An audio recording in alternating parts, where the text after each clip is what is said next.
So what are we messing with right now? I didn't show any video of making the alternator bracket because it's pretty boring, but you can see that was a pretty janky bracket. It just had to be a straight bracket, so that's what I came up with. And yeah, I put some paint on it. Is it dry? Yeah, mostly dry. That's where we went. That's what we got. Easy breezy. So along the lines of messing with this, these lights, I have a crazy idea with this pipe that might just be wacky enough to work. I really, well, I don't should be doing anything. I'll do whatever the hell I want. But I was gonna say I really should be putting the front axle together, but I just don't feel like, I don't feel like it. I don't have to, so you can't make me. But the light bar, I have an idea.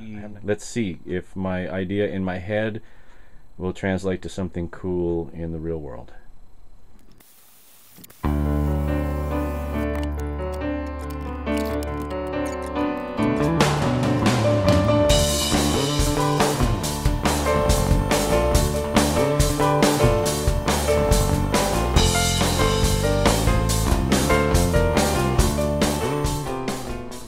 Okay, so at this point, I believe my design option, I don't want to weld anything directly to that loader. I want to keep everything to have the ability to remove it. So I cut the pipe, I beat it with a hammer so this rests right over the top of one of those cross pipes. And I know I haven't shown you exactly what I have in mind, but I have an idea.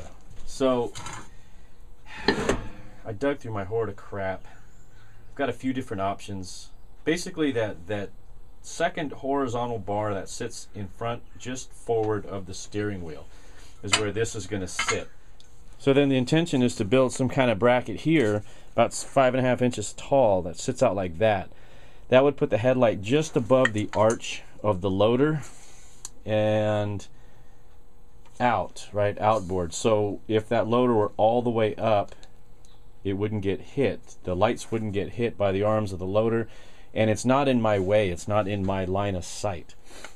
And it'll all make sense once I show it to you, probably by the end of this video, maybe. I don't know, we'll see how this video goes, but there's a good possibility. My stupid tripod here. Oh, there it goes. So, thinking, what am I going to do? What am I going to do? I could make the bracket out of flat stock that's going to hold the light. That's one option, but unbroken flat stock could tend to do this. Unless I start putting gussets in there, and then that just gets way too complicated, in my opinion. And then the other option is to get square tube. I've got a bunch of this one. This is like inch and, I don't know what the hell this stuff is. Inch and a quarter square stock. Weld about a 5.5 or 6 inch post, and then stick this like that. And can you guys even get that in there? I think you can. Get this in like that. But that looks kind of boring, kind of square, kind of boring. So I dug around a little deeper, and when in doubt, overbuild. That's the way I look at it. And I don't want this thing to rattle. I don't want it ever I just don't like rattly lights. Now this is probably overkill, and I will admit that now. This is probably overkill. But am I still going to build it overkill? Well, yeah. First time to my channel, are you? I did a seismic retrofit in a house years ago, and I probably have about 15 or 20 of these guys.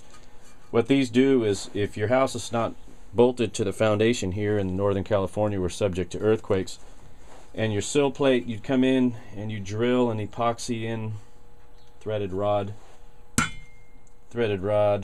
and then this bolts to one of the like a major post or something you have in your house.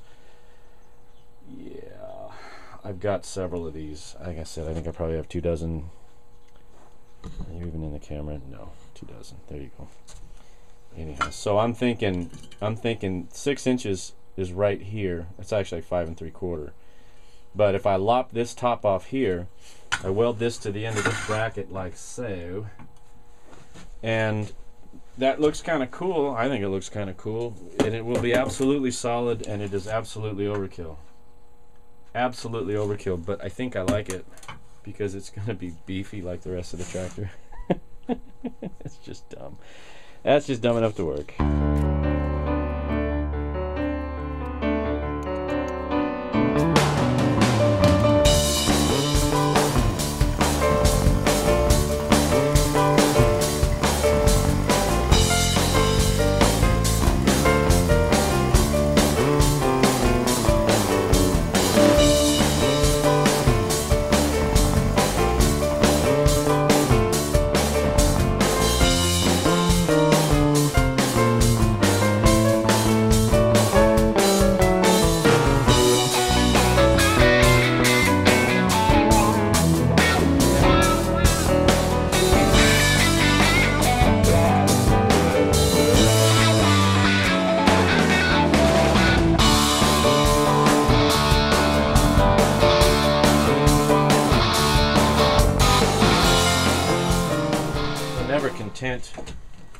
leave well enough alone.